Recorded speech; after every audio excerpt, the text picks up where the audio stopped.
اللهم صل على سيدنا مولانا محمد وبارك وسلم سلام علیکہ یا رسول اللہ صلی اللہ تعالی علیہ وسلم۔ نعت پاک سے نشاط آپ حضرات کی سماعتوں کے حوالے کرنے جا رہا ہوں، ملاحظہ فرمائیں۔ یہ زمانہ سمجھتا ہے ذرہ جسے، یہ زمانہ سمجھتا ہے ذرہ جسے، اس کو ہیرا سمجھ کر اٹھا لاؤں گا۔ یہ زمانہ سمجھتا ہے ذرہ جسے، اس کو ہیرا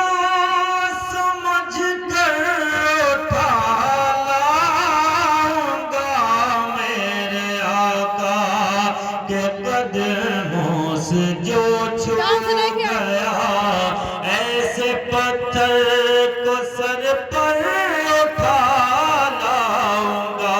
میرے آقا کے قدموں سے جو چھو گیا، ایسے پتھر کو سر پر اٹھا لاؤں گا۔ اور حضرات کی بھی شعر ملاحظہ فرمائیں۔ یہ ہے بکر و فاروق و عثمانی، تم نہ سمجھو گے ان کے مراتب کبھی۔ یہ ہے بکر و فاروق و عثمانی، تم نہ سمجھو گے ان کے مراتب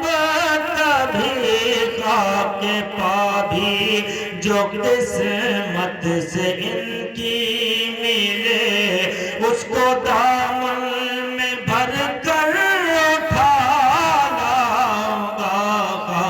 کے پا بھی، جو قسمت سے ان کی ملے، اس کو دامن میں بھر کر اٹھا لاؤں گا۔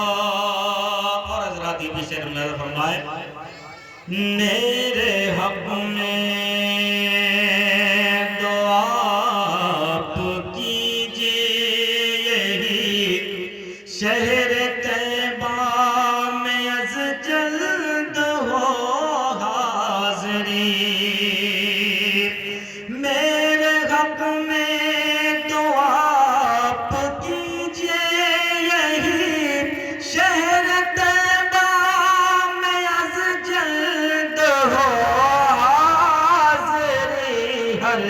مریض غم تشنگی کے لیے، رحمتوں کا سمندر اٹھا لاؤں گا۔ میرے آقا کے قدموں سے جو چھو گیا، ایسے پتھر کو سر پر اٹھا لاؤں گا۔ اور حضرات آخری شعر ملاحظہ فرمائیں۔ آگہی والے کیا جانے اس کا مزہ، میں ہوں دیوانہ میری ادا ہے جدا۔ آگہی والے کیا جانے اس کا مزہ، میں ہوں ہے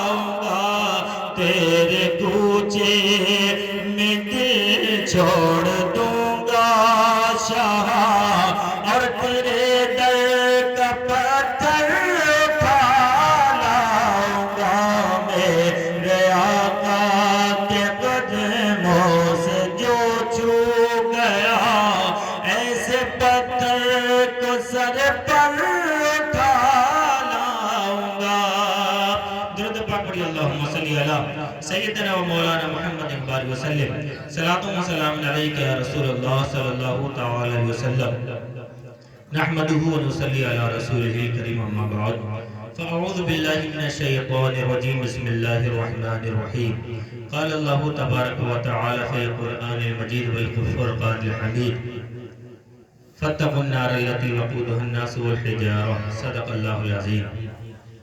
آئیے حضرات بارگاہ رسالت مآب صلی اللہ علیہ وسلم اس عقیدے کے ساتھ درود پاک پڑھیں کہ ہم یہاں پر اپنے آقا صلی اللہ علیہ وسلم کی بارگاہ میں صلاۃ و سلام پڑھ رہے ہیں۔ میرے پیارے آقا محمد مصطفیٰ صلی اللہ تعالی علیہ وسلم گنبد خضراء میں آرام فرمائیں، ہم غلاموں کے درود کو سن رہے ہیں۔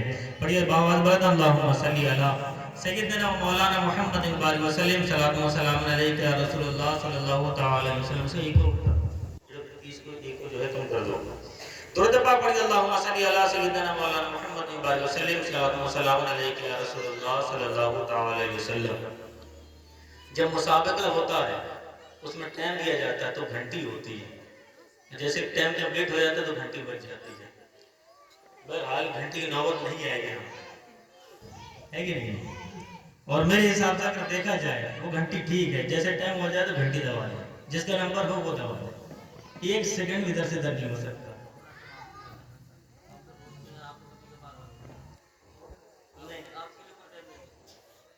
نہیں ہم مسابقہ کی بات بتا رہے ہیں۔ درود پاک پڑھیے اللہم صلی علی سیدنا مولانا محمد بارک وسلم صلاۃ و سلام علیک یا رسول اللہ صلی اللہ تعالی علیہ وسلم۔ نعت پاک تو آپ سے سننا ہے فرصت سے، اس لیے آپ کو آخر میں رکھا ہے۔ اللہ پاک قرآن مجید میں ارشاد فرماتا ہے فاتقوا النار التي وقودها الناس والحجارة، ڈرو اس آگ سے جس کا ایندھن پتھر اور انسان ہے، یعنی جہنم کی آگ کا ایندھن دوسری کوئی دھات نہیں بلکہ انسان اور پتھر ہوں گے۔ اللہ پاک نے حضرت جبریل علیہ السلام سے کہا جبریل جاؤ اور جہنم سے آگ لے کر آؤ، جہنم کے دروگا کے پاس جاؤ اور آگ لے کر آؤ۔ حضرت جبریل علیہ السلام جہنم کے دروگا کے پاس آتے ہیں اور کہتے ہیں مجھے کچھ آگ دو۔ جہنم کا دروگا کہتا تم کو کتنی آگ چاہیے؟ حضرت جبریل علیہ السلام فرماتے ہیں ایک کھجور کے برابر۔ جہنم کا دروگا کہتا ہے کہ اگر میں تم کو ایک کھجور کے برابر آگ دے دوں گا، اس کی تپش سے، اس کی سختی سے، اس کی گرمی سے ساتوں زمین ساتوں آسمان پگھل جائے گا۔ اب حضرت جبریل علیہ السلام کہتے ہیں تم مجھے آدھے کھجور کے برابر آگ دو۔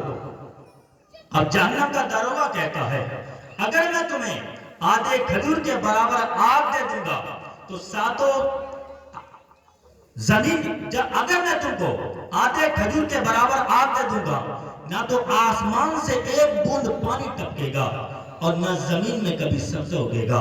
اب رب کی بارگاہ میں عرض کرتے مولا کتنی آگ لوں، آدم علیہ السلام کے پاس لے کر جاؤں۔ رب نے ارشاد فرمایا جبریل مٹی کے ذرے کے برابر آگ لو۔ کتنا سا حقیر ذرہ ہوتا ہے، فرمایا جبریل مٹی کے ذرے کے برابر آگ لو۔ چنانچہ حضرت جبریل علیہ السلام جہنم کے دروگا سے کہتے ہیں کہ تم مجھے مٹی کے ذرے کے برابر آگ لو۔ میں ایک تحقیقی بات بتا رہا ہوں آگ کے بارے میں۔ ہم جو اپنے گھروں میں آگ جلاتے ہیں اس کا حال سنیے، یہ آگ کہاں سے لی گئی ہے؟ رب ارشاد فرماتا ہے جبریل جہنم کے دروگا کے پاس جاؤ اور مٹی کے ذرے کے برابر آگ لو۔ حضرت جبریل علیہ السلام جہنم کے دروگا سے مٹی کے ذرے کے برابر آگ لیتے ہیں اور آگ کو ڈائریکٹ حضرت آدم علیہ السلام کے پاس لے کر نہیں آتے ہیں بلکہ اس آگ کو جنت کی 70 نہروں میں 70 مرتبہ دھوتے ہیں۔ اس کے بعد آدم علیہ السلام کے پاس لے کر آتے ہیں۔ توجہ چاہتا ہوں آدم علیہ السلام ڈائریکٹ اس آگ سے کھانا نہیں بناتے ہیں بلکہ اس آگ کو بلند پہاڑ پر رکھ دیتے ہیں۔ وہ بلند پہاڑ بھی اس آگ کی تپش، اس کی سختی، اس کی گرمی کو برداشت نہیں کر پایا اور وہ آگ جہاں سے آئی تھی اور وہیں پر لوٹ گئی، اس پہاڑ سے دھواں پیدا ہوا۔ ہم اپنے گھروں میں جو آگ جلاتے ہیں یہ اس دھوئیں سے لی گئی آگ ہے۔ جب یہ آگ ہمارے ہاتھوں کو چھو جائے، ٹچ کر جائے، ذرا سی انگلی جلا دے تو ہم کو رات بھر نیند نہیں آتی ہے۔ کہنے کا تو ہم دعویٰ کرتے ہیں کہ ہم جنتی ہیں۔ اگر اس مجمع میں سبھی لوگوں سے کہا جائے کہ ایسا کون سا شخص ہے جو جنت میں جانا نہیں چاہتا، ذرا ہاتھ کھڑا کر دو، ایک بھی شخص نہیں ملے گا جو ہاتھ کھڑا کر دے۔ ہر انسان جنت میں جانے کا دعویٰ تو کرتا ہے کہ ہم جنت میں جائیں گے اور ہم جنتی ہیں، لیکن ہر انسان سے اگر یہ کہا جائے کہ ذرا ہاتھ کھڑے کرو اور یہاں سے ایک پیغام لے کر جاؤ اور ایک وعدہ کرو کہ ایک وقت کی نماز نہیں چھوڑو گے، شاید کہ اللہ ماشاءاللہ کہ 2-4 لوگ کے علاوہ کسی کا ہاتھ ہوتے ہیں۔ ہم جنتی ہیں، اس میں کوئی شک نہیں ہے، لیکن اے میرے محترم، حضرت عمر جلیل القدر صحابی ہیں، اور وہ صحابی ہیں جن کو رسول اللہ صلی اللہ علیہ وسلم نے دنیا میں جنت کی بشارت دی۔ کہا عمر تم جنتی ہو، اور جس کو رسول اللہ جنتی کہہ دے وہ جنتی ہوتا ہے، اس کو کوئی جہنمی قرار نہیں دے سکتا۔ حضرت عمر کا خوف خدا کا علم یہ ہے، آپ آدھی دنیا کے مالک ہیں۔ یہاں پر انسان تھوڑے پیسے کا اگر مالک ہو جائے تو اس کو کمزور لوگ جو ہوتے ہیں وہ حقیر معلوم دیتے ہیں۔ اگر ماں کمزور ہے، باپ کمزور ہے، تو اس وقت اس کی کمزوری، اس کی بے بسی یاد نہیں آتی ہے، لیکن جیسے ہی والدہ کا انتقال ہوتا ہے اب کہتا ہے میری امی میں تیرے بغیر کیسے جیوں گا۔ یعنی کہ ماں کو چھوڑ کر بے بسی کے عالم میں تم کاروبار کرتے رہے، تم دنیا کے گوشوں پر سفر پہ سفر کرتے رہے، لیکن تمہیں تڑپتی ہوئی ماں کی جو ہے لاج جو ہے نظر نہیں آئی۔ جو ماں تڑپ رہی تھی، جس کو علاج کی ضرورت تھی، اس ماں کی بے بسی پر آپ کو ترس نہیں آیا۔ جو باپ کمزور تھا، اس کو علاج کی ضرورت تھی، اس کو آپ کی محبت کی ضرورت تھی، میٹھے بول کی ضرورت تھی، اس باپ کے پاس بیٹھ کر آپ نے 10-15 منٹ تک نہیں دیے، اور جب اس کا انتقال ہو جاتا ہے کہتا ہے کیا بتائیں، جب سے ابا گئے ہیں تو میرا سکھ چین سب چھن گیا ہے۔ یاد رکھنا ہے مسلمان، ماں باپ ایک ایسی انمول نعمت ہے جو بچوں کی پرورش کرتے ہیں بغیر لالچ کے کرتے ہیں۔ وہ بات الگ ہے، کوئی اپنے باپ کو اس نیت سے رکھ لے کہ اس کو 20x40 کا پلاٹ مل جائے، لیکن ماں باپ ایک ماتر ایسی انمول نعمت ہے جو اپنے بچوں کی پرورش کرتے ہیں تو بغیر کسی حرص کے، بغیر کسی لالچ کے کرتے ہیں۔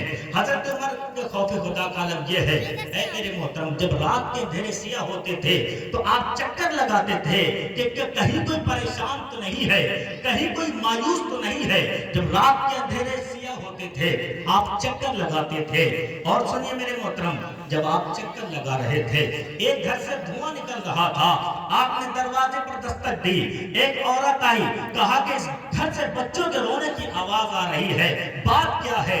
وہ عورت کہتی ہے کئی دن ہو گئے میرے بچے بھوکے ہیں، میرا شوہر فوت ہو گیا ہے۔ اے میرے محترم اتنا سنتے ہیں حضرت عمر پلٹتے ہیں، پلٹنے کے بعد میں بیت المال جاتے ہیں، جانے کے بعد میں کچھ سامان لیتے ہیں، سامان لینے کے بعد میں اس عورت کے گھر جاتے ہیں، اور حضرت عمر روایات میں آتا ہے وقت کا بادشاہ، آدھی دنیا کا بادشاہ، اس عورت کا چولہا جو ہے جھک کر بھوکتا ہے۔ اور آج ہمارا حال یہ ہے، ذرا سا مدعا آ جاتا ہے، ذرا سا پت آ جاتا ہے تو ہم اپنے سگے رشتے دار معلوم نہیں ہوتے ہیں۔ یہ حالات ہیں ہم لوگوں کے، ذرا سی دولت آ جاتی ہے تو ہم ماں باپ کو بھول جاتے ہیں، بھائی بہن کو بھول جاتے ہیں۔ انسان اسی کو گفٹ کرتا ہے جس کے پاس زیادہ پیسہ ہوتا ہے۔ اگر اس کی سگی بہن پریشان ہے، جس کے پاس کھانے کے لیے ہے کچھ پیسے نہیں ہے، کچھ سامان خریدنے کے لیے پیسے نہیں ہے، اس کے پاس نہیں جائے گا اسی بہن بہنوں کے پاس، اسی بہن کے پاس جائے گا جس کے پاس ڈھیر سارا مال ہو۔ حضرت عمر جاتے ہیں اور اس کا ساتھ دیتے ہیں، جب کھانا پک جاتا ہے بچے کھانا کھا لیتے ہیں، میں شارٹ میں کہہ رہا ہوں، اب حضرت عمر کہتے ہیں اے بوڑھی عورت اس عمر کو معاف کر دے۔ وہ کہتے ہیں عمر کو معاف نہیں کروں گی، کل قیامت کا دن ہوگا۔ دو روایتیں ہیں، دو طرح سے باتیں ہیں۔ کل قیامت کا دن ہوگا، میں اللہ کی بارگاہ میں عمر کی شکایت درج کروں گی۔ اے میرے محترم، حضرت عمر جب اتنا سنتے ہیں تو پھوٹ پھوٹ کے رونے لگتے ہیں اور کہتے عمر کو معاف کر دے۔ جب وہ عورت نہیں مانتی تو آپ بار بار کہتے ہیں، کہتے ٹھیک ہے تم کسی بھلی ماں کے بیٹے لگتے ہو، میں عمر کو معاف کر دے رہی ہوں۔ حضرت عمر فرماتے ہیں کہ میں عمر ہی ہوں اے میرے محترم۔ اتنے میں حضرت علی آ جاتے ہیں اور کچھ صحابہ آپ کے کچھ ساتھی آ جاتے ہیں اور فرماتے ہیں امیر المؤمنین ہم نے اب نہ جانے کہاں کہاں ڈھونڈا، آپ یہاں پر ہیں۔ اب دیکھیے حضرت عمر نے اس عورت سے کہا تم اپنی بات پر اٹل رہنا، اس سے مکر نہیں جانا۔ چنانچہ حضرت عمر اس عورت سے کہتے ہیں جو بات تم نے کہی ہے اپنی زبان سے اس کو لکھت میں دو۔ چنانچہ وہ عورت کو لکھت میں دیتی ہے۔ دینے کے بعد میں حضرت علی سے حضرت عمر کہتے ہیں اے علی مجھے معلوم ہے کہ میرا انتقال تم سے پہلے ہو جائے گا، جب میرا انتقال ہو تو میرے قبر پر یہ پرچہ رکھ دینا، جب میرے انتقال کے بعد میری قبر میں رسول اللہ صلی اللہ علیہ وسلم تشریف لائیں گے اور کہیں گے عمر کیا لے کر آئے ہو، تو میں کہہ دوں گا یا رسول اللہ ایک عورت جو مجھ سے ناراض تھی میں اس کو راضی کر کے آیا ہوں۔ آج ماں باپ ناراض ہو جاتے ہیں تو ہم کو فرق نہیں پڑتا ہے۔ بہرحال پروردگار عالم کی بارگاہ میں دعا ہے کہ ہم کو نبی پاک صلی اللہ علیہ وسلم کی شریعت پر عمل کرنے کی توفیق عطا فرمائے، بزرگان دین سے والہانہ محبت کرنے کی توفیق عطا فرمائے۔ اب آئیے حضرات ایک بہترین آواز کے مالک حضرت حافظ قاری تحصیل راہی صاحب قبلہ کی بارگاہ میں عریضہ کلام پیش کرتا ہوں کہ اپنی بہترین آواز سے یہ جو مجمع تھوڑا سونے کے قریب ہے اس کو اس طرح بیدار کر دیجیے